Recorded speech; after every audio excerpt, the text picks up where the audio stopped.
Thank you. A 19 health alert now. We are getting into cold and flu season. Hopefully not, though, the triple-demic situation we saw last winter.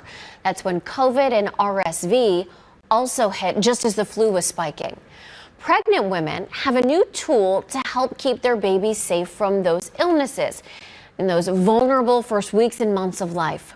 An RSV vaccine is now available, but it is not without risks. Consumer investigator Jen Pachano looking into what parents have to consider. Late last month, the FDA approved Abrezvo, the first ever vaccine created to prevent RSV in babies by giving it to their mothers during the last trimester of their pregnancy. Now, it has shown promising results in keeping babies from getting sick. However, there are some concerns about potential links to preterm births. Kelly Thomas brought a baby into this world during a COVID, flu, and RSV outbreak. It spread so fast. So those first couple months, you just kind of hold them in like precious. Already anxious as a new mom, she feared her young son, Skylar, would get dangerously sick if he contracted RSV. We didn't really allow people to come over those first couple months, except for immediate family and very close friends.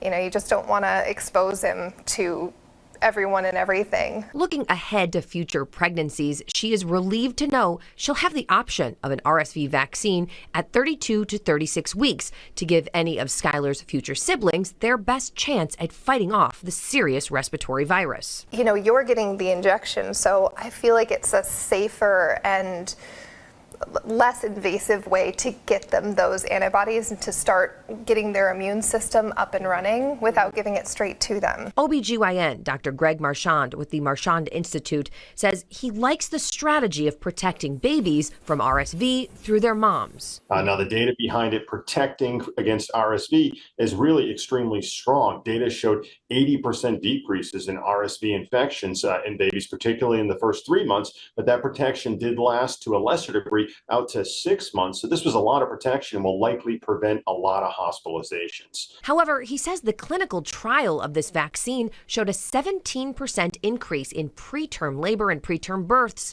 in women who had the vaccine. Pfizer did this study, the Matisse study, but GlaxoSmithKline tried to approve a similar vaccine a few years ago, and they actually stopped their randomized clinical trial last year because they saw the same thing, an increase in preterm births, and they actually felt it was unethical to go forward, so they actually stopped that trial. Dr. Marchand says he'd like to see a shorter, later window for administering the vaccine and stronger language about who it is best suited for. Perhaps reserving this for babies that really need it, maybe babies that we're predicting are going to be born preterm, or perhaps babies that have a known genetic immunocompromised state. When I was doing some of my own research, I mean, if you get into the scientific journals and you look at the statistics of the amount of antibodies that babies are born with or without their mother getting vaccinated during pregnancy, it's amazing. Kelly is confident this is the safer way to go and believes the benefits will outweigh the risks.